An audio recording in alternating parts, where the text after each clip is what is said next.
the series finale.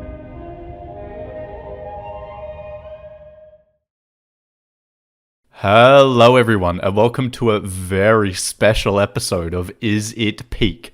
Today we are discussing the series finale of Better Call Saul, Saul Gone. I'm your host Marcus, and joining me for this episode is Johnny Cooper. Hello everyone, Johnny Cooper here. We also have Imperfect Dan. What's up? We have Prez. Hey. We have Cinnabad. Hello. And we have the return of the not special guest, Skink. Hey. Well, before we go any further, we need to shout out the HN Films patrons, as always. So special thanks to our ultimate fanboys, Fartsom, Lyra, and Bill, and our epic fanboys, Rhombus and Stunseed Productions, who is a new patron, apparently. All right, so what are our initial thoughts on the very last episode of this show that we all appreciate so very much? It was depressing. Peter Gold is a liar.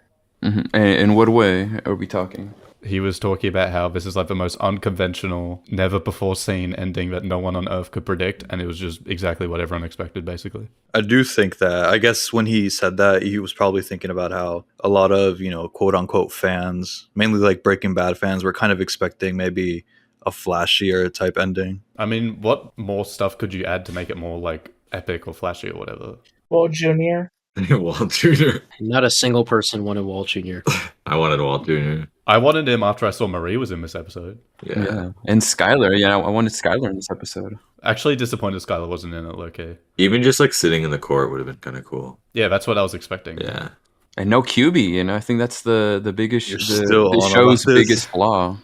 Kubi fans have just been eating dog shit this entire show. And it's Yeah. glorious to say. Cooper, I have a question for you. What do you think about the lack of Jeff?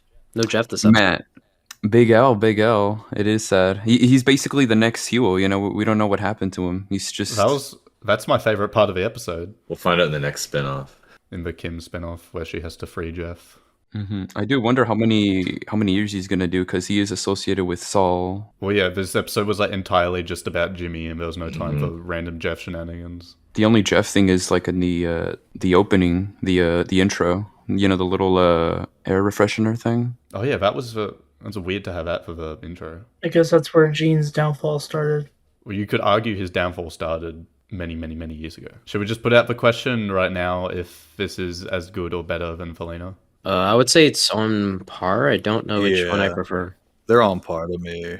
Yeah, I remember Vince Gilligan, he was so confident, just saying, yeah, this is better than Felina. Wipes that. And he was right. I'd have to rewatch Breaking Bad first. I'm ready to say Felina is better. At first I thought Soul Gone completely swept Felina, but on retrospect, I think they are very close. I think I would say Soul Gone's better just because I like Better Call Saul better as a show. I think both kind of are a little predictable, because Felina was also kind of predictable, but it still hits every note that you would want it to hit. What do we think about the Bill Oakley, him being in the story more?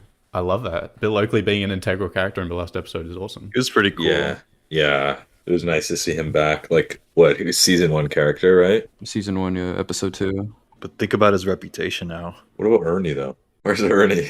Where is Ernesto and where is Price? I feel like they could have fit Ernie in at Howard's thing, but other than that, I don't know where he would have came in, and I don't know how Price could have fit in the story at all. So Ernie should have gone to Howard's thing, just piss on his grave. Isn't Price in jail? Yeah, he should have been in the jail at the end. Yeah, he's the arcade guy, right? laser tag guy. Oh, laser tag, yeah. Yeah. I mean, that place does have arcade machines as well, so. Okay. I feel almost like he wouldn't fit in now anymore. He was in the show at a point where it was a lot different. Mm-hmm. More comedic. Yeah, exactly. The whole show is completely different, and his character was heavily comedic. Yeah, but this season still had time for comedic moments, mainly hit and run, the whole car thing. So I feel like they could have shoved in Price somewhere. And they did fit in Betsy Kettleman, so. I thought the fact that Betsy was in it meant for sure that Price was going to be in it, but I guess not. Okay, should we jump into the cold open, which I certainly was not expecting at all? The most unexpected part. Yeah, Bagman flashback, I guess. I mean, they were hinting at it with that teaser with the Suzuki thing. We did think it was going to be going to take place during the Gene stuff, years later, because the car did look more rusty. Yeah, that shot wasn't even used, so they used that elaborate shot where it goes from inside the car to outside just for no reason. But yeah, this Bagman thing, it sets up the I guess, running theme through this episode of time travel.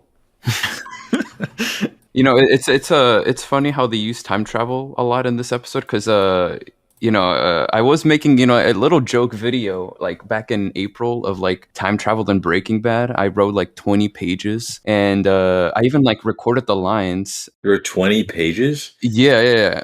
And it was just like the Walking Dead crossover and stuff like that.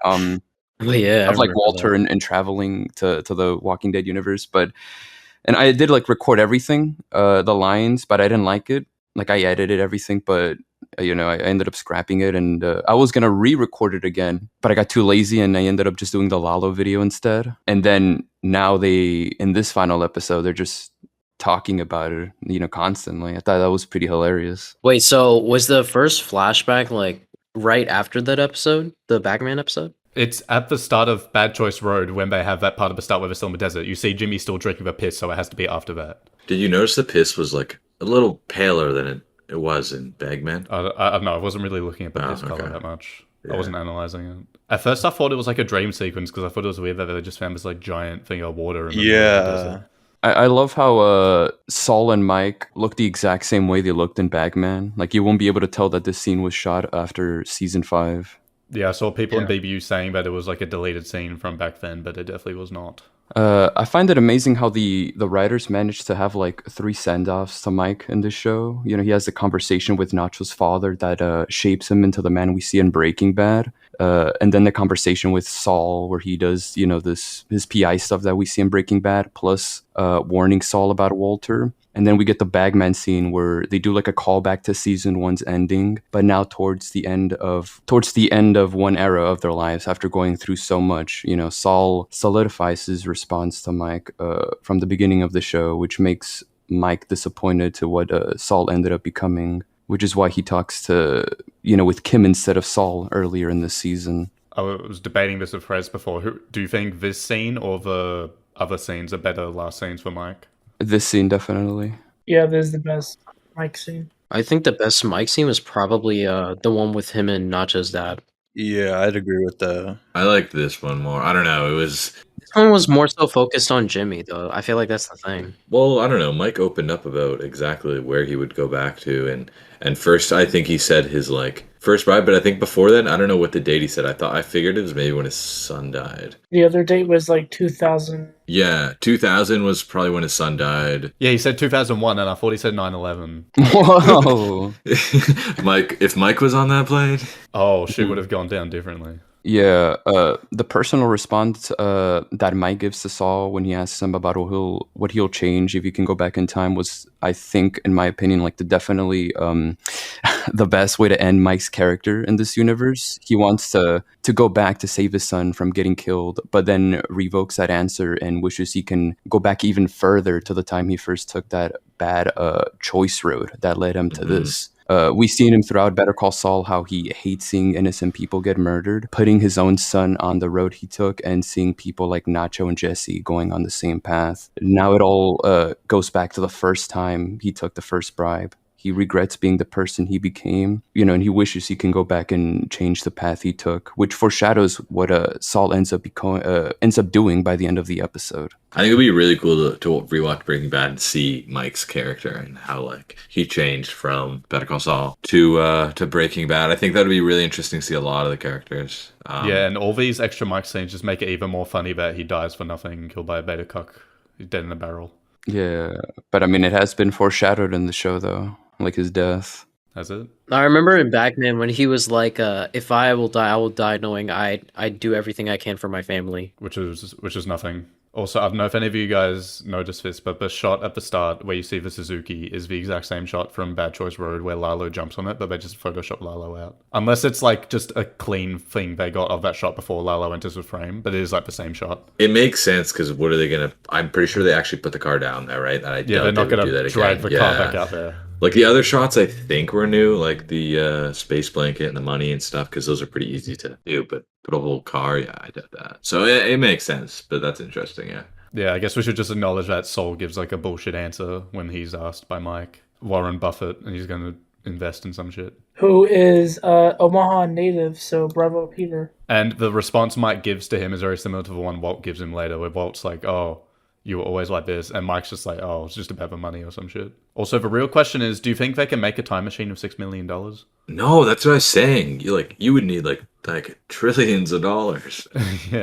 I don't even think it's possible. So probably infinity amount of money. But according to Walt, it definitely isn't. I bravo Gold for closing off one of my favorite characters in the best way possible. I bravo too.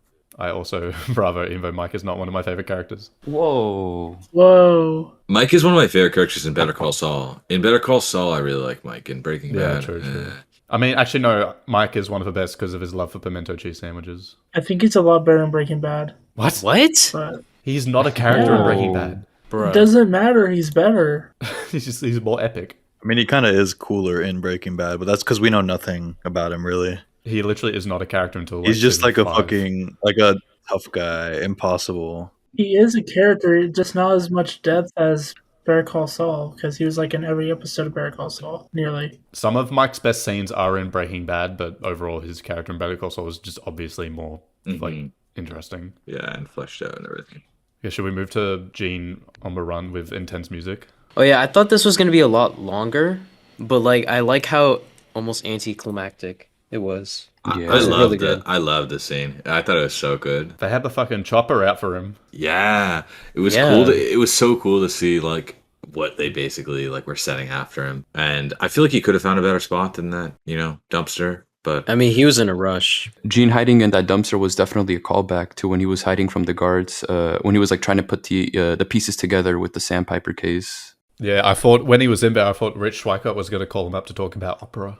Also a callback to when they threw his cardboard cutout in 601. well, is it a callback to every single dumpster scene in Breaking Bad and Better Call Saul ever? Shit, How maybe, many yeah. dumpster scenes are there? Wasn't there one with Jesse, or was that like a potty? That was a porta potty. This reminded me of in the beginning of Felina when Walt he was like stuck in that car and like he was trying to evade the cops. You would like think, oh shit, he might get caught. And then for this one, it was like the exact opposite for me. You thought he wasn't going to get caught? Yeah, I thought he wasn't gonna get caught, but he did. When Gene first got in his car, I thought he was going to like turn the key and it wouldn't start. Yeah, I kind of had that feeling too. I just thought there would have been so many easy places to hide in a major city, like literally just go sit in someone's shed or something. Like, Yeah, I'm glad they got him in jail as early as they did in this episode. I will have hated if they had him running for like half an hour, which is what I was scared they were going to end up doing. do you think if these cops were the ones back in New Mexico or Albuquerque or whatever, they would have caught Jesse driving by them? Yes. They also would have caught Walt when he left the bar in Granite State. And isn't it poetic that Saul gets caught in a trash can, as Marie brings up later? Like a cockroach, perhaps. Ooh. Oh, I just thought of that on the spot. Should we move on to Gene in jail? Yeah, he's just sitting there in jail and like they're watching his Better Call Saul ads. Yeah, I thought it was going to pan over to them watching it and it was like going to be like on the TV in color, but no, it was like behind a laptop screen. For a second I was like, man, I wonder if they'll like look at these and be like, oh, we got the wrong guy, or like some random thing. Like I thought something stupid may happen like that, but And then Bob Odenkirk has his Joker audition in the little holding cell. a crawl space moment. That's what I was Yeah, saying. crawl space moment, Joker moment. He reads the message, which reminded me of the season 2 flashback when he did the SG was here Yeah. message. I'll remember that. Also, buy a garbage can. This one says like my lawyer will read me your ass, and like I guess like he gets an idea, so he bursts into laughter. Is that what made him think of Bill? I thought maybe that he when he read that, he just realized how like ironic it is that he's the lawyer and he's the one in jail, so his lawyer is who? Like, who does Saul call? I was wondering, was the quote like a reference to Bill too? Because he hired Bill not as his lawyer, but as his like what is it? Advisory counsel. So, what do you think his whole point of hiring Bill then was at all? Like just get info from New Mexico on what's going on and stuff, or That, and just to make it more official, I guess, maybe, or just to have a little friend to be with him. You know, when he was on the phone, did anyone think he was going to call Kimberly? yeah, I thought he was going to use his one call to call Kim, and then he called Cinnabon. I was like, oh. Oh yeah, he like called him up to say that they're going to need a new manager. It's nice though. That was a nice moment. I don't know why. I was like, oh, that's nice. He's using his like one call to call Cinnabon. Yeah, I always liked Oakley and Jimmy's relationship throughout the show. You know, negotiating deals and helping him out with the Chuck shit in season 3. I think like at the beginning. I don't know if you guys remember that. Uh, then you see the relationship sour by like season 5 and 6 once Jimmy embraces his Saul persona, Oh and then it all yeah. goes back full circle with Oakley helping him out. Or trying to. Yeah, trying to. And then he ends up Saul ends up cucking him. Either way, I imagine it'll be good for his career to have such a high profile case in the end. Which he publicity. completely fumbled. Yeah, but it wasn't really. It wasn't his. It wasn't his yeah. fault. And he was only advisory, so he wasn't even like, yeah. Yeah, true. I mean, Oakley can like say to his clients that he helped Saul Goodman like reduce his sentence to like 7 years before before Saul ended up blowing it off himself. It's crazy that he got down to 7 years from like 200 years. Yeah, well, he must have had a lot of info, right? Like on hundreds and hundreds of crimes, like not even just Waltz, which I bet, that's what they're mainly interested in, but he probably had a million things he did as a lawyer that he was able to probably call back to. And when he's in that like kind of whatever and negotiation scene, I don't know, at first I thought he was like being a little serious, and he's like, yeah, Walt did this to me, and then he just has this most smug face after, and he's like, all it takes is one. Oh, it reminded me of the maybe your best course will be to tread lightly scene. It's just kind of like that, except with the jury stuff. That scene of like Saul talking about Walter, it reminded me of how Walter made up that lie with about like Hank in season 5. Oh yeah, but Saul's lie was like 100% true, basically. Yeah, I was kind of questioning his performance too. Like even in the actual confession, I was also kind of questioning like how genuine was his performance, because like I think it was because of Odenkirk's acting. Yeah, it is cool that every single time Saul has any kind of like monologue or something, you can never be sure if it's real or not. Should we talk about when that negotiation he's walking down the hallway and fucking Marie shows up? Did anyone think Marie would be in this episode? No, I had no No. clue. It makes sense, but I did not expect it. It was kind of like a payoff too in some ways, because like the last thing we saw of her like in Felina was like talking about like, oh, Walt's gonna get what he deserves, blah blah blah. But like here, like we actually get to see her like somewhat satisfied. Yeah. I mean, I thought it was really cool to see almost like her reaction to Breaking Bad. Like, what other characters have we seen do that? I guess we've seen Jean's reaction to it. Jean, Francesca. We've heard about other characters, but this time we all got to see Marie's reaction to everything and her like emotion about it, which I thought was really, really cool to see.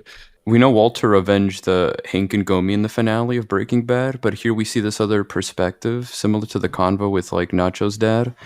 Even if they were avenged, Hank and Gomi aren't coming back, and we see the aftermath of what Walter and Saul left over after Ozymandias and how it like affected everybody. Like even if justice was brought, the family still wouldn't win, and Marie says it as well.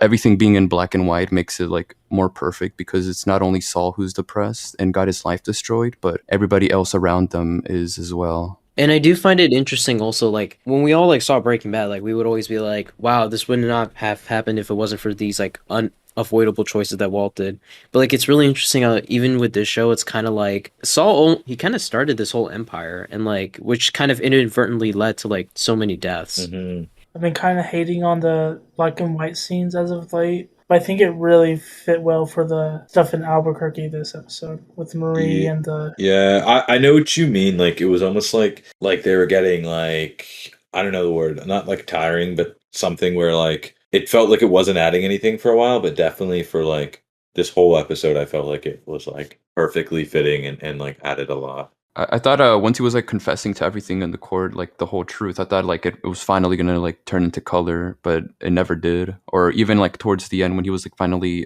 he made peace with Kim, I thought it was gonna turn into color, and I guess it's just like a like a choice, I guess, when it comes to the black and white. I'm fine with it not turning a color personally. I do think they could have done it easily, like as the last scene. Although you could say it's because like Kim's life is still kind of shitty. Like she's still about to be sued by fucking Cheryl for everything she has. They were talking about how he got down to 7 years or something, and Saul kept like pushing. And first he requested like a way better prison, and I was like, okay, cool. And then he started talking about fucking blue mint chocolate ice cream or some shit. Like the ice cream cone. Remember when he dropped the ice cream cone? Yeah, it's the same ice cream. I thought it was his ego sort of That was talking. definitely his ego. Yeah, for sure. I mean, I thought it was a pretty good, I guess you could call it a red herring. I don't know what the exact term is, because I feel like everyone thought once he got caught, I mean, he'd probably be humbled a little bit, but he still kind of seems like he's the gene that was pushing Jeff and them to do bigger scams and everything, you know? Did anyone think when he said he has some shit on Kim, did anyone here think that he was definitely gonna like fucking tear her down? I thought for a little bit. I really because- did think that. Yeah. I didn't think so. The path he was going, like he was already angry at her. I could see it happening, and I was like, no way. And when you saw Kim's reaction, it was so sad. Well, yeah, when he said he has more info on like Lalo's death, on Howard's death or something, I was thinking like, what the hell is that info gonna be? I think I thought he was BSing because like he wouldn't know anything else. I saw Romba suggest that the info was that Kim knew Lalo was alive, but I feel like she probably mentioned that. Why would that matter though? I thought when he said he was gonna confess to like Howard, I thought that's what was gonna end up cucking him over, and he was gonna have to do like the 200 years because they were gonna like think, did you cause like Howard's murder? Yeah, I don't get why they were so mad about that. He was just like offering more information, and they were like, well, we got you. Like we already know this, but it's like.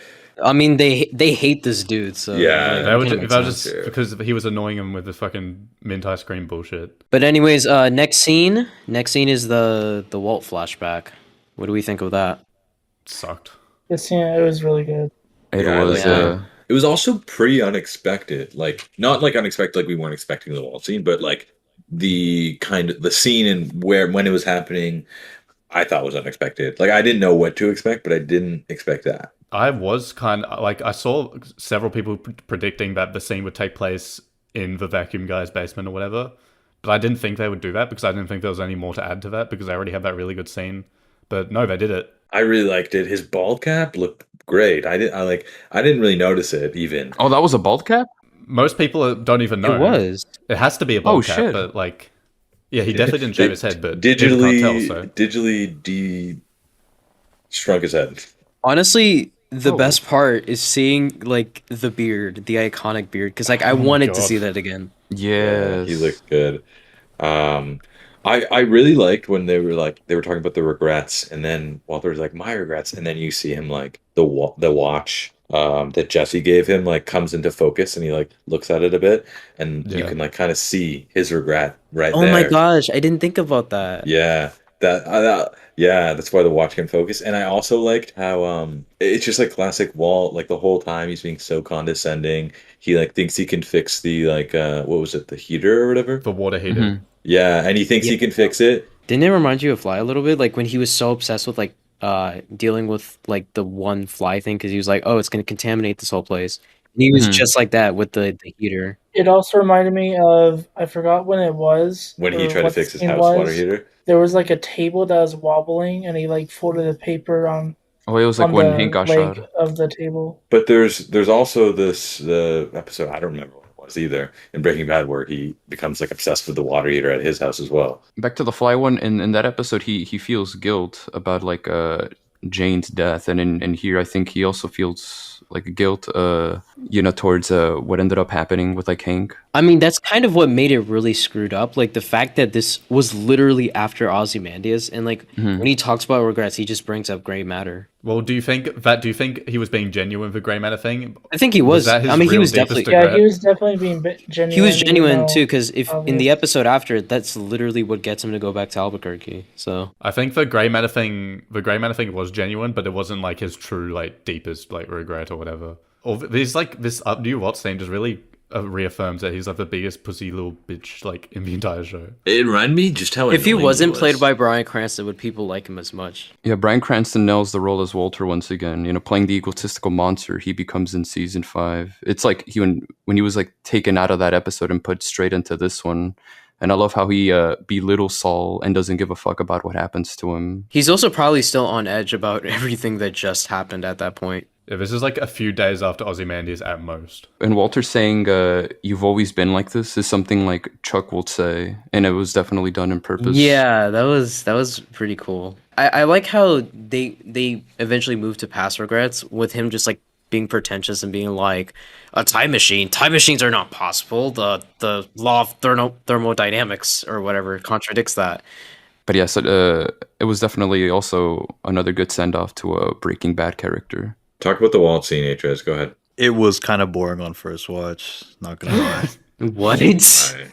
I mean, I wasn't really paying attention. I can kind of see the purpose in it with the whole regret thing on rewatch, but it was kind of a snooze on first watch. It took me a second to realize when it was. I had to like ask someone. I was like, when is this again? Because I haven't seen Breaking Bad in 8 years. So I missed all of the subtext, and it was just kind of like Walt bitching. Should we move on to Saul on Wayfarer 515? Did they actually like show a shot of that? It says Wayfarer on the chairs. yeah, I don't know if it says Why? a 515. It's Or- probably a popular airline, I imagine. I guess it's to be in universe or whatever. I liked how the entire time Bill Oakley had to go to the shitter. Yeah, because he eats a lot. So yeah, so this is like the moment where Saul finally turns into Jimmy, basically. I think the wheels start turning. Yeah. After that, Kim's back in Florida, and then she decides to go volunteer at a legal clinic. I feel like there was more there that we like didn't see, but I guess it also showed us all we needed to, like her getting her kind of life back, her getting her interest back. But it's also like, I don't know, I wish it was like a little longer but I guess it makes sense. It's showing us that Kim has some sort of She doesn't really like the sprinkler job, and like we got to see her like finally do something about it. yeah. Especially after like how she was so regretful about the whole Howard thing. I thought they were going to have some kind of scene where Kim's like starts volunteering and she's like amazing at her job, and the other lawyers or whatever, they're like, whoa, where you get all this like skills from? I don't know if maybe it was longer or they had another scene they cut or something. I mean, it did show us all we needed to see, but I would have liked to see more. But I guess I could say that about most of the show. There could have been more to that story, but at the same time, I think what we got was definitely enough. This episode is entirely about Jimmy, so Yeah. Also, Suzanne Erickson cameo. the goat. So she's not really a goat at all. Oh, Yeah, I don't know if that's her, to be honest. She's so annoying and racist to Huel. Oh yeah, Oh, true. yeah, true. Never mind, not the goat. One of the worst characters. I mean, I knew there was gonna. I knew, Jimmy was gonna redeem himself in some way. I thought I sort of knew that's what they were gonna. No, you didn't. That's where they were You did heading. not know that. You did not know did. that. I did. Nope, nope. I did. They were hinting at it pretty heavily. I don't know. I could see the show ending. I could see him ending with being a total scumbag. I was really hoping they were going to redeem him, and I'm glad they did. But I did think there was still a chance they were going to cuck me. Well, yeah, let's move on to the big scene where he comes in his flashy suit. Legendary and, scene. Yeah, with that music. Yeah, that's gonna be one of those that's like a goated scene for sure. Better Call Saul. It was interesting because the way they started off, it was like him with his flashy suit on, so I wasn't expecting like anything like that. But as he was talking, I was thinking, okay, they're gonna have to shift this in some way. There's no way he just says the exact same thing. Well, yeah, I started laughing when he started repeating the same thing he said to let Marie. Yeah, I was cringing then to him, like, really? When he talks about like how like yeah, I wasn't a victim, I kind of helped with Walt's drug empire. He says it with like such ego, like he's kind of proud of it, like hey, I was the one responsible for this, not them, it was me. I low-key think it was a mix of his ego, but also he wanted to show it off to Kim and say, like... Well, he literally said that. He was like, oh yeah, I lied about having info. I just wanted Kim to be here to see No, this. I know, but I'm saying I think it was also his ego. Like, he wants people to know that he wasn't just a Yeah. victim. I just don't think this was literally a full-on like him just being emotional, because like part of it did feel like a performance to me, especially like when he starts talking about his deeper regrets. Like, you're really gonna tell me this dude is suddenly just got emotional out of nowhere when a couple minutes ago he was like acting all prideful?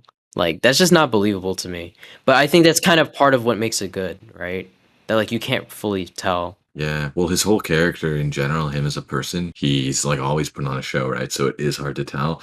I feel like this was like one of the Yeah. moments in the show, though, where we did see the true him. Yeah. No, I'm not saying he doesn't regret anything he's talking about. I'm just saying the performance he gives off, like, is that fully him? Is that fully genuine? I think that's up to interpretation. He I think, definitely yeah, regrets but- Chuck and Howard, 100%. I thought it was so cool that they brought back the Chuck malpractice insurance thing. I was also waiting for him to say that he did swap the 1216 thing, but that probably wouldn't have been needed. Yeah, I did love the exit scene too. It was so sick. At that part, that was when I thought that was all the Chuck we were getting for that episode. Same. So, Yeah. I did think that for some reason Jimmy was gonna get like some sort of like mental illness when they showed the exit sign, because I saw like some people like predicting that What? You're saying the show was going to end with Jimmy also becoming allergic to electricity? or something similar. You know, he gets like some sort of like mental illness, I guess. It was kind of cute how he did give Kim some credit for starting over because he didn't have to do that, but like it was definitely for her. Yeah, like he ran. I mean, he tried to start over as well, but he didn't. And then he said really- like I was the one that really ran away. yeah, I mean, he ran away and did start over, but he didn't start over in the same way she did. Like she was able to Yeah. get a new life. His was always, Always a part of that. yeah, that and, story. and even if like he had no one as Gene anyways. Like at least Kim had NPC friends and an NPC husband. Yeah, I mean, it's kind of ultimately not that far apart. But let's talk about the part everyone soyed about when he said to address himself as James McGill. Oh, That was one of the the best scenes. The highlight of the entire episode. Yeah, No that was doubt. so good. I was like, no way. I was like, damn. That scene solidified the episode as a 10 out of 10 for me. Like no matter what happened after that, like it didn't matter. They already did it. Is this the first time we saw Steve Gomez's wife? Yeah, I think so. I was like, wow. who is that? And they Yeah. said her name was like something Gomez. I was like, Oh yeah, my favorite part of the scene was actually like after like he makes that confession. Like everyone goes into argument and he's just looking at Kim and then she slowly goes to the smile. That was so cute. Like, I that mean, was so it a good. smile? I feel like they just No, she kinda- was like slowly smiling. It was approval. Also, can we talk about the funniest part of the episode, which is when Oakley like tries to withdraw from the case? I'm so glad they kept the comedy because like this could have just easily been like super melodramatic, but like no, they stuck with it. What if instead of hiring Oakley, he hired Ernesto? Though? Ernesto would have gotten him like 100 more years. Or maybe Oakley assembles a team, Ernesto. You know what though? That would have been kind of sick to bring Ernesto back and he's like Oakley's assistant or something. Yeah. Assemble the dream team for real. Christy Esposito, Oakley, Ernesto, Aaron Brill, Wait, Cliff wait. May. Omar. Wait, Omar, that's him. Yeah. Omar, the guy helping him with the couch, right? Or the desk. The desk. They all became lawyers. It was amazing. Can we move on to the most hype part of the entire episode, where it fades in and it's like a dark room with some like blinds and windows, and I knew exactly what it was straight away, and I was so happy. When I heard the groceries, I was like, no way, is this Chuck? Well, you can hear him in the background say, "Did you ground yourself?" And I was like, "Yes." That Yeah, was and then once I heard let's that- go. That was the best flashback in the whole show. No, it was so good. The whole scene was just so good. I really liked, I don't know. It really gave a lot more, I thought, depth to their relationship and even just them as characters. And people were saying that this scene is the scene that Jimmy would time travel back to because Chuck offers him the chance to like have a talk and maybe try to mend their relationship a bit. Even though this is like pre-season 1, they're still like, but Jimmy just leaves. Wait, I thought it was more so like this is when Chuck was like trying to tell him like, hey, it's never too late to change your path from being a lawyer. I think it was just Chuck saying like he kind of saw that Jimmy looked miserable. Like he didn't have to be a lawyer to impress Chuck. The Chuck scene was so depressing to watch. We get a reminder of the good person Jimmy was. Chuck tells him that he could have hired someone since he is very rich, but Jimmy would rather take care of his brother even after like a long day of helping out his clients. Chuck knows deep down he is a good person, but his jealousy can't help but taunt him when he gets the chance. Chuck tries to make convo with Jimmy, but because of the complex relationship that they have, it does cut short. And the most depressing part is that Chuck tells him that they always end up having the same fight over and over again. Yeah, this is the moment that Jimmy, as HN said, the moment that Jimmy wishes he can go back in time to finish that conversation and bond with his brother more, because perhaps this might have been what could have saved him from the man he will end up becoming, along with like saving his brother from his eventual suicide. Maybe leading to like a better future with both of them. Because it's like also like one of the first times Chuck probably really shows an interest in Jimmy and almost like validates him That in a we've way. seen. Yeah, that we've seen. So but it makes sense that this would be his time machine moment because of that. To be honest, it's just so sweet to me that like he still did regret Chuck after all these years, because like people debated like whether like he really did care or like whether Chuck just left his mind. But I'm actually kind of glad that like we're getting the implication that like this really was his biggest regret. And I think Jimmy choosing simply just rebonding with his brother compared to Mike choosing stopping from his son dying or stopping taking a bribe from a cop. Like Jimmy didn't choose when he first stole cash out of a cash register. He chose simply being okay with his brother. Yeah, a moment that may have saved his brother's life too, like in which shows it shows a lot. Yeah, Also, just on a pure soy jack level, it's just really good seeing Michael McKean and Bob Odenkirk on screen together again. it's so nice. Yeah, Because for me, that was if that was always to me like obviously only for the first 3 seasons, like the dynamic of the show for me, even above Jimmy and Kim. Should we talk about the controversial scene of this episode, which is the bus scene? How's that controversial?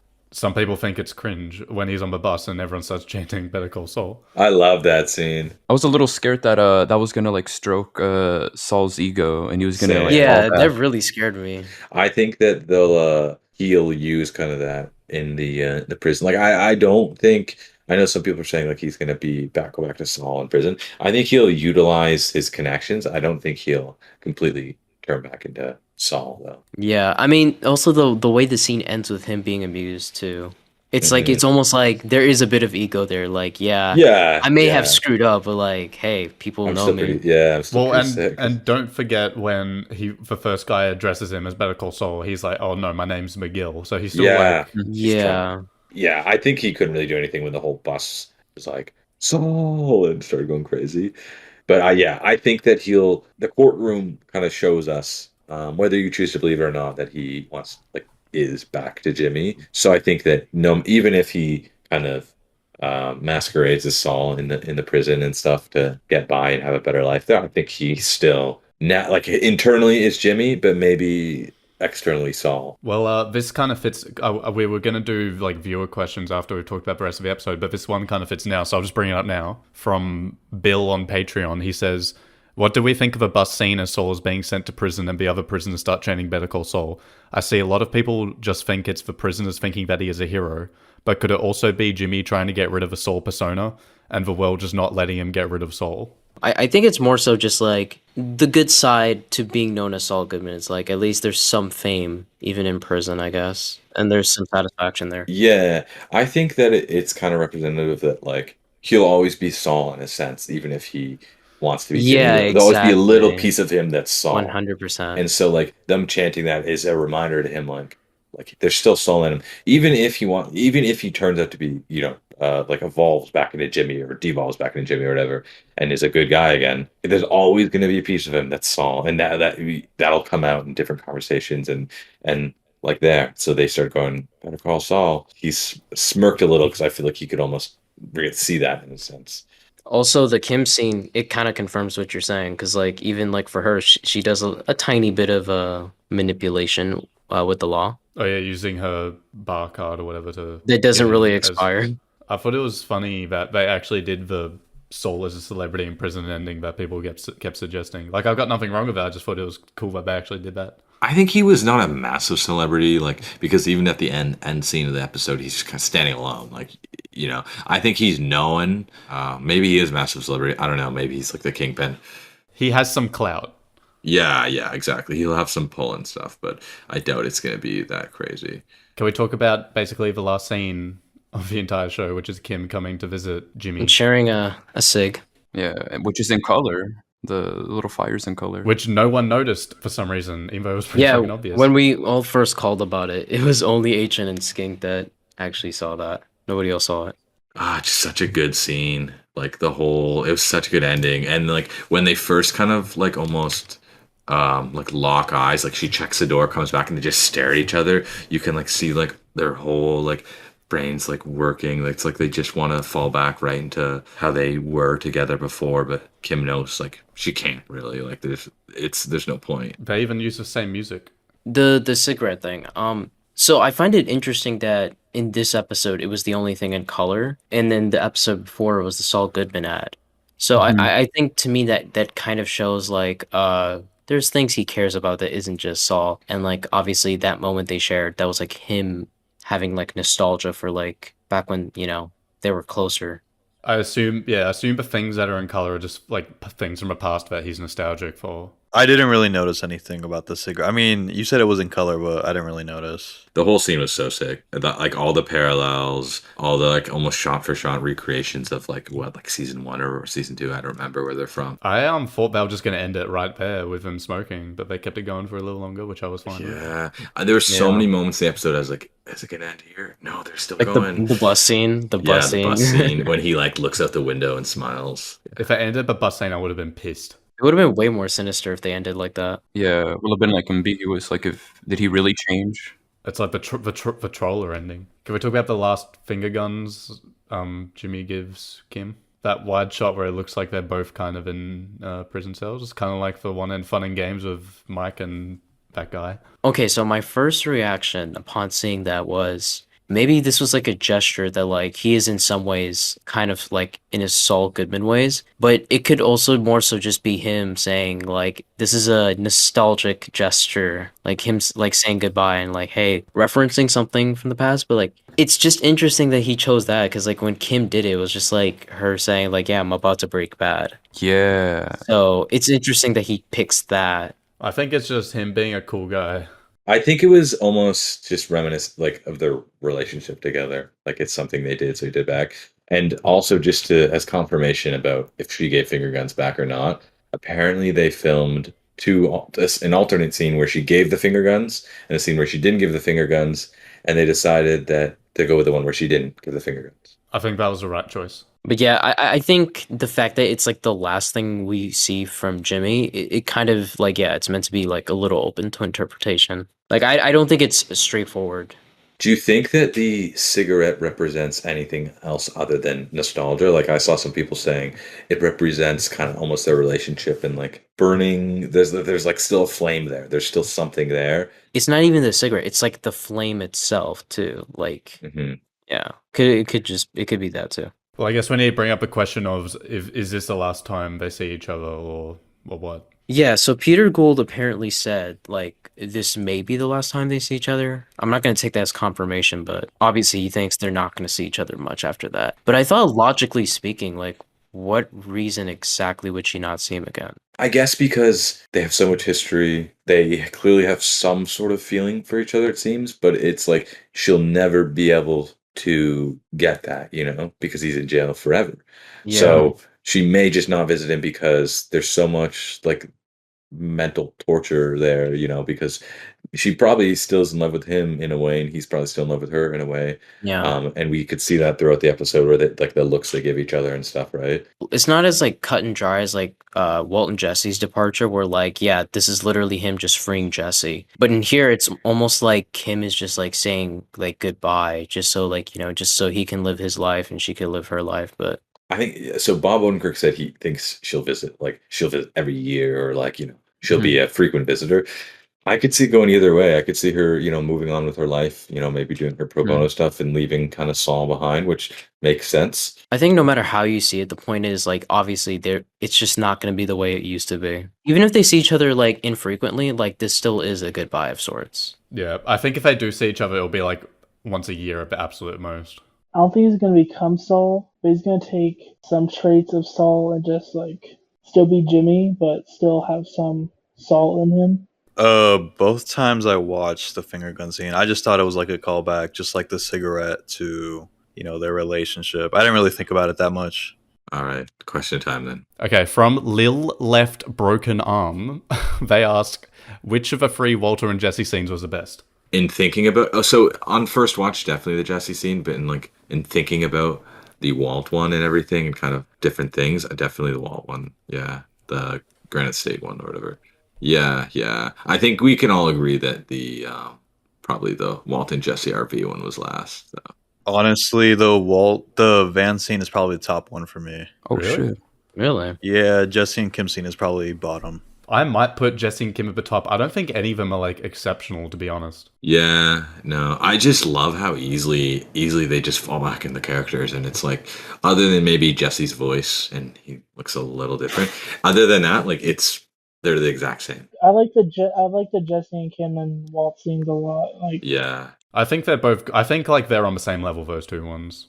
Yeah, the RV one is definitely like my least favorite one and then it's like the Jesse, and then my favorite one is obviously going to be the Walter one, because it adds like, I guess, one more final thing to like Walter's character, as a goodbye, and builds sort of like the Saul, what Saul's going to do later in the episode. Epic Jackman, the man himself, asks, what would Chuck do with a time machine? Where would he go?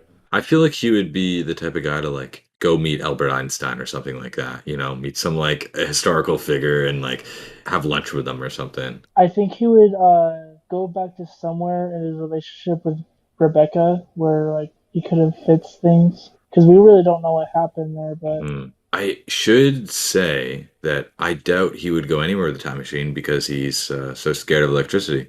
Oh, shit. Oh yeah, true. Yeah. That's Or he pretty would bad. go back to a time where he wasn't scared of electricity. Yeah. I think it depends on what Chuck we're talking about, because if it was like the Chuck with like season 3 Chuck, maybe he'll go back to the cash register, moment, and maybe change that. I would say he would go back to when he helped Jimmy in prison, because he did say in a chicanery rant, like, I saved him. I shouldn't have. I took him into my own firm. yeah. What was I thinking? You are right. Like he's very different at different points of the show in terms of like how he feels. So maybe he would have went there. Yeah. I have no idea. I don't know. I haven't seen seasons 1 through 3 in like a while. I guess we already kind of talked about this, but I'll just bring it up again. From Elijah Russell, a lot of people thought that somewhere in this season, the writers were going to add some detail that would have meant Mike, though dying, had some sort of fail-safe in place so Kaylee could have gotten some sort of money in the future. However, they did not do that, and Mike truly did die for nothing. What do you guys think about this? I guess it's the most realistic when you think about it, because like not every character's going to get everything they want in the end. Mike just died for nothing. It makes sense. Well, similar to like, I guess, Gene in a way too, right? Like what did he do all this for in the end? Like he got nothing. He's in jail, He got some perspective.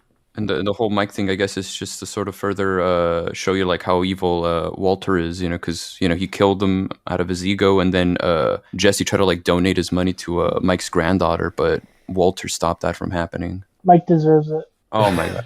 What? Mike killed Werner, the best character. It's a little bit infuriating that fucking Walt's plan and Felina just goes perfecto, and Walt Jr. is going to be a fucking millionaire, but Mike's granddaughter doesn't get anything, I guess. I would have loved if they added some kind of like piece of dialogue in this episode where Marie says like, "Oh, and Walt Jr. he spent all that money he got on like drugs." Well, Junior got a nice Lamborghini all of a sudden.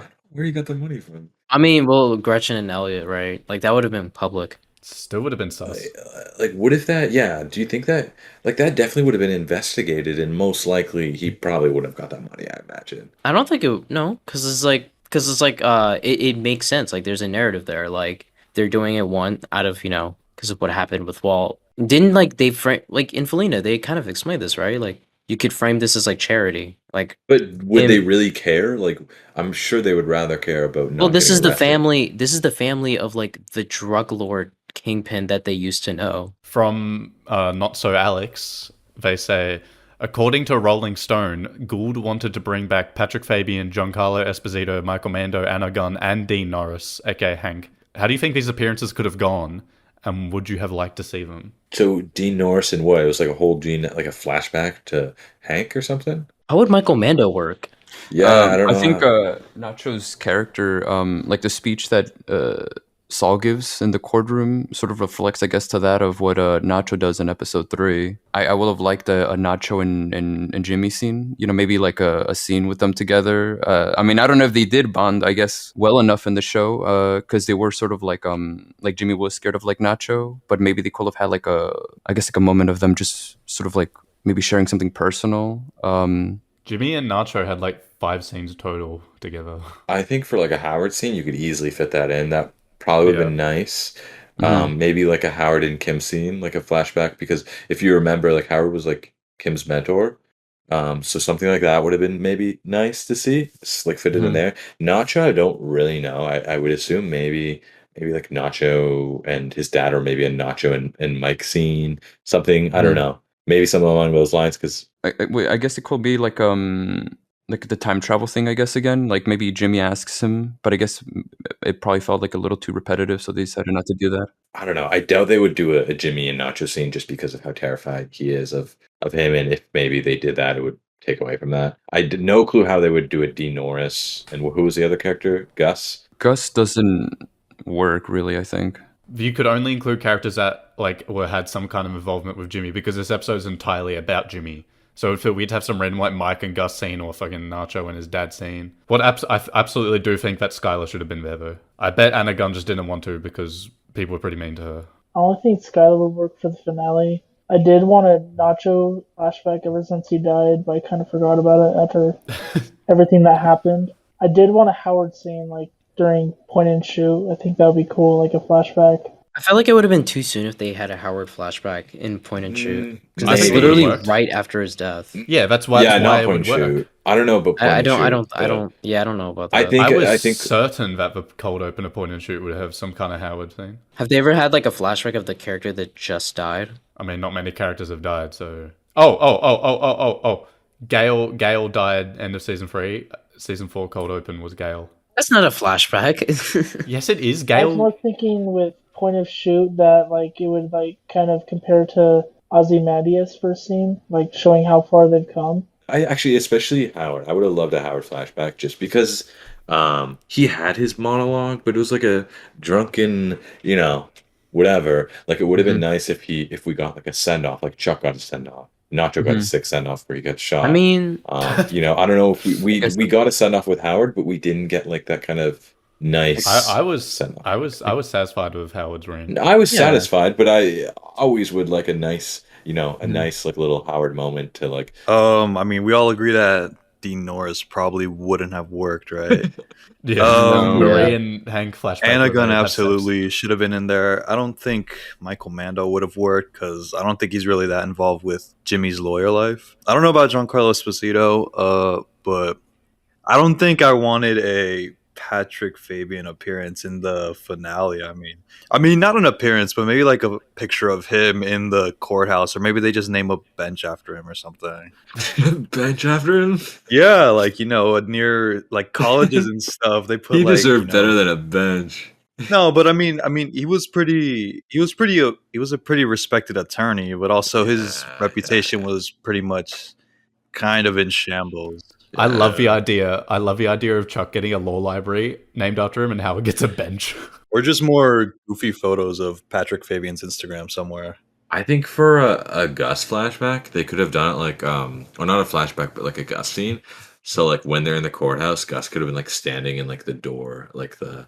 I wanted a final Gus scene, not the finale, but I wanted there to be like a Gus and Max scene, like an actual. Yeah, you know romantic what? Yeah, you're Max right. scene. Yeah, they should show them making love. They would have done that, except Gus is inexcusably old, like his actor. Like they cannot pull that off. I'm actually surprised we never got a scene of Gus during Breaking Bad in the show. I mean, it didn't fit obviously, but I'd always just assumed we were gonna get that, like Gus and Mike doing some shit. It would be sick, but he does look. Gus, yeah, it looks old. Mike looks old, but he looked old in Breaking Bad. So yeah. Gus looks like really young in Breaking Bad. Yeah. And now Kind of. Gus is Giancarlo's like an elderly man. Yeah. From Pom Pommer Man, how do you all feel about Jimmy and Kim's story having more of an open ending? Who do you think they are now as people? How do they maintain their relationship, if at all? I'd like to think they'd at least write to each other. We kind of talked about this already. the fact that it's kept more open compared to something like Felina, I just think it makes more sense for this type of show. I didn't like really it too. picture it. I didn't really see it as open. I don't think we talked about this. This is random. Do we think this is a happy ending for Jimmy or not? Yes. It's as happy as it could get. It's as happy as it I could think get. Yeah, I it's agree. bittersweet. As happy as it Yeah. gets. It's bittersweet, yeah. Yeah, I think it's happy as well. I think that either Kim will that's kind of their last goodbye, and they never see each other, or maybe she'll maintain some sort of little bit of contact. Also, the fact that we're all debating whether this was even a happy ending. I mean, I don't know. We're not debating. We all just agreed. No, we didn't. Cinnabad just said, Cinnabad's opinion is irrelevant, though. He's a contrarian. but I'm agreeing. I said bittersweet. Yeah, bittersweet. I don't think it's that open ended. I think that it gives enough room so you can interpret different things and kind of maybe view their own futures in your own eyes, which is always nice. I think it's not as abrupt as some other shows, or open as other shows. So it gives you kind of a guide on maybe what to think. But if you want to think something else, you can do that as well. And it's kind of nice for the people that want to think. Maybe he breaks out of jail and they go meets up with Kim. They get married. Who knows?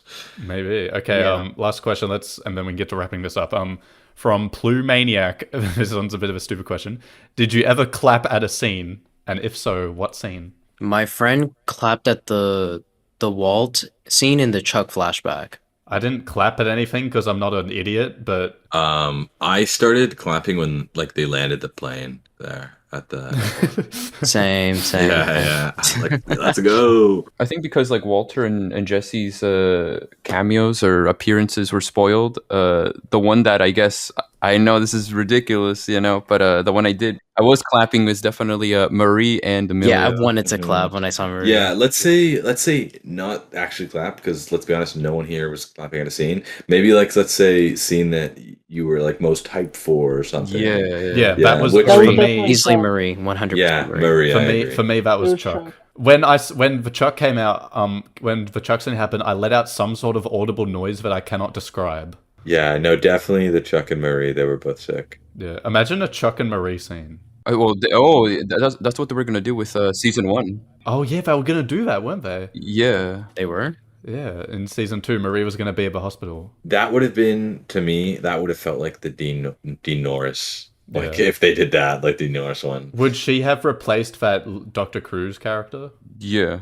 Hey, Trez, what'd you think? What's the most hype scene for you? Definitely when he was walking down with the new suit and everything. Oh, that was Oh, pretty sick. And too. obviously something like, when he starts beginning his testimony, because you can kind of immediately tell that he's not being as, not genuine, that's not the right word, but as manipulative, I think. Mhm. Like, he's not as convincing. There was a lot of I guess clappable scenes, you could say, this episode. I mean, I guess the name's McGill. I guess some people would say that's a cheering moment. Okay, let's get to our final thoughts. First off, where would you rank season 6 compared to the other seasons? Do you think it's the best? Dan, Probably the best. you think? Maybe. Okay, Rez? Probably easily the best. Probably easily the best. Yeah, up there with season 5 and 3. Alrighty. Cinnabad? Yeah, it's definitely the best season overall too, I guess, but 6B especially. Okay, Cooper? Johnny? I feel like season 3 is the best one. I definitely like this one a lot. But what Sking said, I think some of the stuff were drawn out a little in the beginning of the first half of the season. The Gene stuff was a little weird, I guess, at the beginning. They should have had Jeff as the main antagonist, and they should have added QB. Oh my gosh. Yeah, I was about to say cover bullshit. The only reason is because Kubi isn't in it. That's my only problem. But yeah, this season is 10 out of 10, but I prefer season 3. Okay, I feel like my opinion's going to be controversial. Skink? I would say I haven't seen seasons 1 to 5 in a while, but I would say, as much with everything I can remember from the seasons, I would say it's easily the best season. But it also could be just because it's, I don't know, actually, it's just such a good season. I don't know. I think season 4 might be better. Me personally, I do plan on rewatching the entire show very soon for my all episodes ranked video. Catch that when it comes out. Am I right? But as it currently stands, I think I like season 1, 2, 3, and 4 more. All of them more than season 6. Maybe not season 2. And you said Cindy was a contrarian. Wait. You think 1's probably better than 2? Yeah, You think 1 is better than 6? maybe. You think 2 is better than 6? No. Okay, what about 3? Yeah, 3 is still the best season. Okay, what about 5? No, that's the worst season. Really? Yeah. Damn. For me, each season, I think because it builds the show. So season 1 I like, season 2 I like more, season 3 I like more, season 4 each season I just like more than the previous, just because it kind of builds off it, and I don't know. That's what I think, at least. Yeah, Yeah, it's the and same for me. I want to be clear here. The worst season 5 for me is still an 8.5 out of 10. Mhm. There is nothing bad about this show. I love every single thing about it. It's just Yeah. what I love more, Yeah, I would agree. It's really hard for me to rank them. I can't decide if I like season 1 or 4 or 2 more. Actually, no. Yeah. I like 1 and 4 more than 2. Never mind. I do think that this is one of those shows. You know how like a lot of shows will like have those like golden seasons sometimes, like a season 2 or a season 3. I think the most part, like this show, like most people usually think that each season gets better than the past, which I don't know is necessarily true with most TV shows. So it's kind of interesting. Well, I think most people, when season 4 came out, they said season 3 was better. I don't know. I feel like the average viewer opinion is just like each season is better than the past. Like Yeah, the I think last Skink one. is right. Yeah. But I don't know. I don't know. I do know everyone was everyone was saying season 5 was the best season when it came out. Maybe your viewers can comment in the. Leave a comment of your ranking, and I'll be sure to not look at it. I'll look at it. I'll look at every single one of them. Just kidding. I will look at it because I don't get any comments. So every comment is greatly appreciated. I'll go through everyone again. What is everyone's favorite scene of this season? Dan. I actually don't know. Yeah, that's hard. I don't It is know. hard. Yeah, I can't think of one. Okay, fine. Think of one. Come on. A favorite scene Yeah, sure. is probably when Kim cried at the bus. That actually threw me off guard with how well acted it was. Yeah, let's change this. Not favorite scene, but just like a scene that like really hit you or like resonated with you. Yeah. Or was really funny or some shit. I don't know. Hrez? I mean, that doesn't really help because there's so many scenes that you could pick. But I guess off the top of my head, obviously, You could pick multiple. yeah, obviously off the top of my head, once the candle flickers and Lalo enters the room, Kim crying. I don't know, probably something from Nippy too. I really love Nippy. I still do. It's probably still up there as one of my favorite episodes. I guess just Gene holding the fucking Cinnabon bag in the camera, something like that.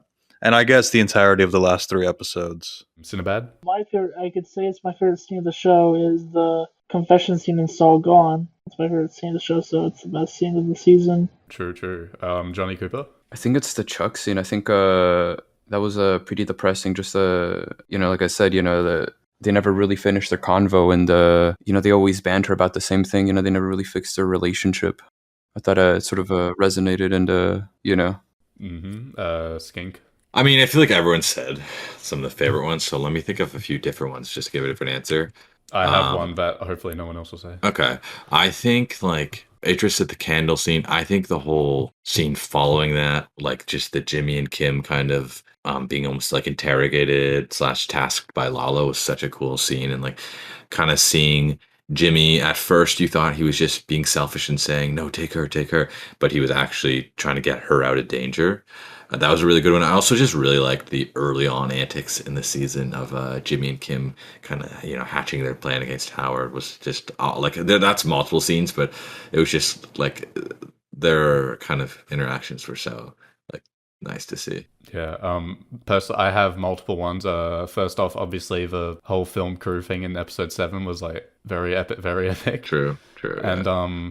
One that I don't think people talk about much anymore, but like the very first scene of this season of Saul's Mansion, like watching that for the first time was like, oh, that was like when it hit me that like, hell yeah, I'm watching a new season of Better Call Saul. That's a good one. That's a good one. Yeah, that was a I good think one. that's like one of the best cold opens of the entire show. Yeah, I'd have to agree. That's a really good one. Because Like when you're seeing and that, the way it's shot is so perfect. Like at first you're like, well, whose place is this? And then you slowly start to realize, and then you see like a million callbacks to Breaking Bad and Better Call Saul. It was a really cool scene. Yeah, and that really like set the tone, like with starting things off differently this time. Yeah, my favorite cold open's got to be the point and shoot episode. What is the best episode of this season, Dan? Probably Waterworks, but it might change to this episode when I rewatch the show.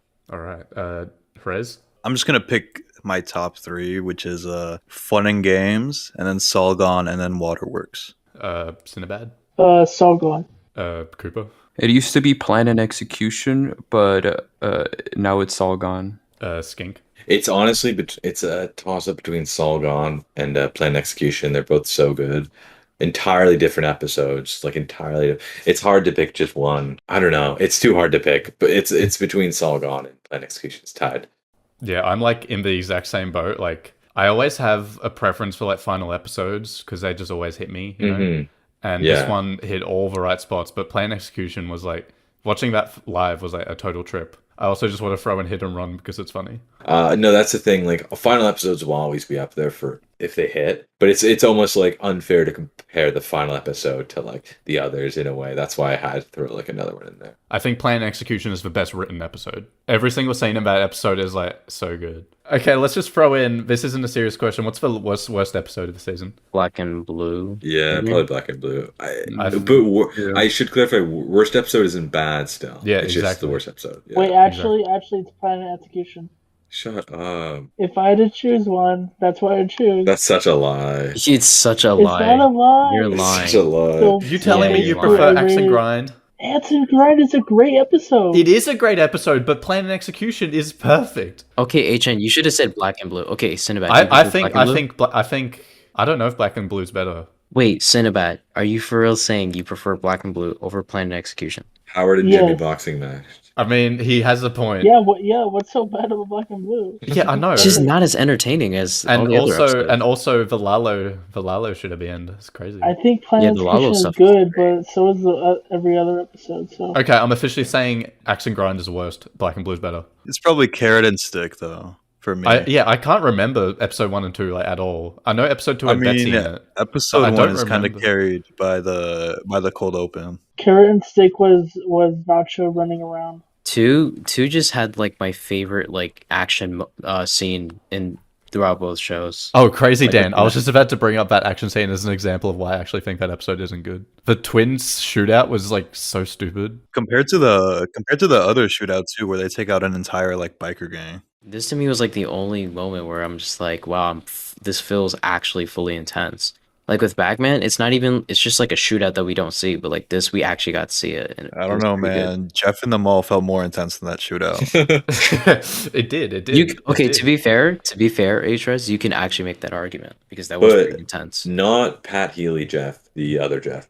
Oh yeah, Don Harvey. He was Let's way. go. He was way more intimidating. That's But, what I'm like, saying. Dude, that's what I'm telling these people. But I will say Let's I go. don't think the old Jeff could have pulled off what the new Jeff did in season I 6. really don't think it's that different, That, bro. but isn't that the fault of the writers? Yeah, that's Probably, yeah. They probably They would have messed wrote it up on that. differently with the other guy. Well, they're adamant that they didn't. I think I would have preferred if they had like a whole like before Nippy, like because the opening of Nippy of like just Gene being on Jeff's house, like it felt like pretty undeserved. Honestly, I thought it was like pretty quick when it comes to like their resolution, that they've been setting up. They've been setting up like since season 4 and 5. I wish they did like an episode before Nippy where it's Gene versus Jeff. You sort of get to see like this I guess like a cat and mouse, and then towards like the end, Gene gets like the upper hand, like he earns it, instead of just having it in like the cold open. I agree. I'm actually gonna throw Nippy in as a contender for my least favorite. I'm sorry.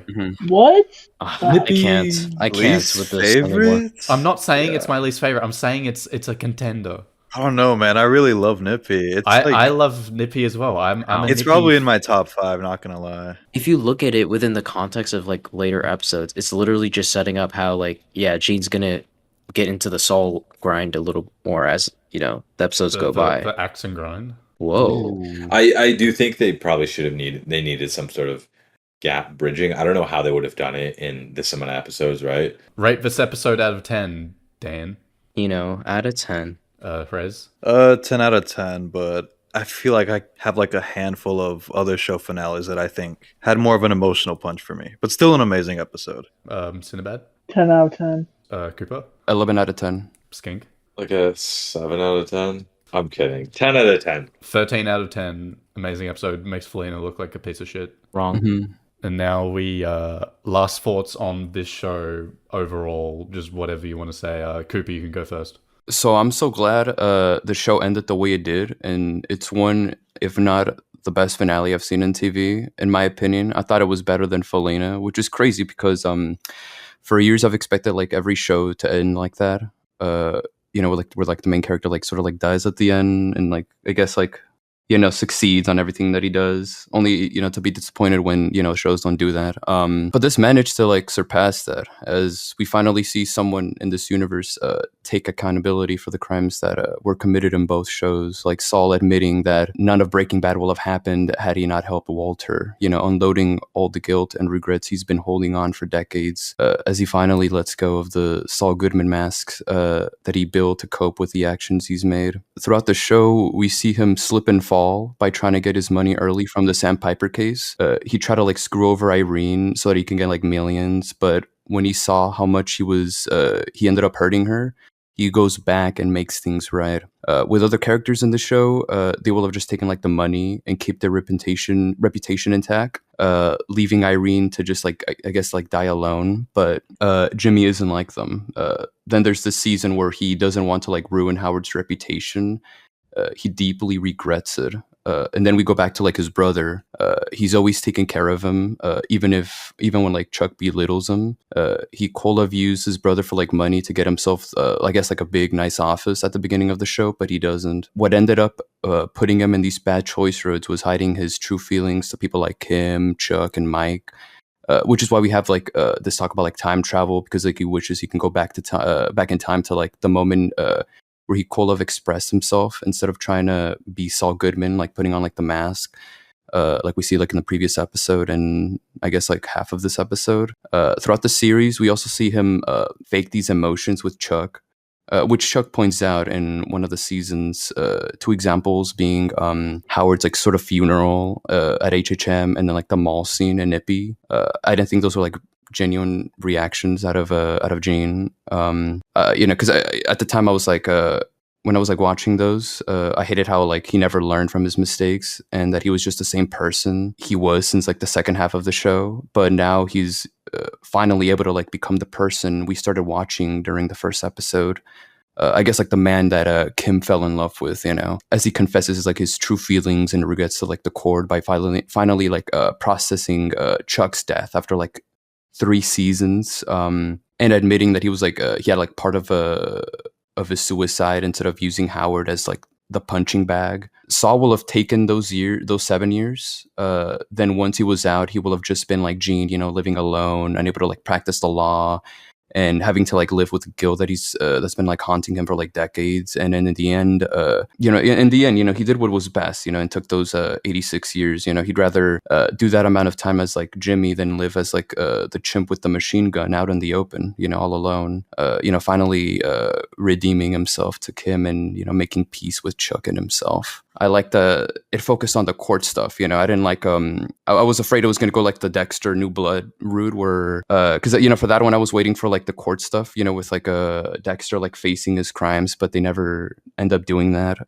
So I was afraid they were gonna do like the same thing here. But so yeah, thank you Vince Gilligan and Peter Gould for establishing a universe that I've been watching since I was like 14 and 15 years old, and now I'm like 21. So I already kind of mentioned at the beginning that Peter Gould was a liar, but I'm kind of glad he was a liar because the episode pretty much went as what I expected it would go as, and I like how intimate the episode was. I was glad it didn't really go the Felina route. It was just a completely simple episode. I loved how Jimmy finally confessed. I was hoping, I'm not sure it completely redeems him, but like I'm glad he finally realized everything he's gone through.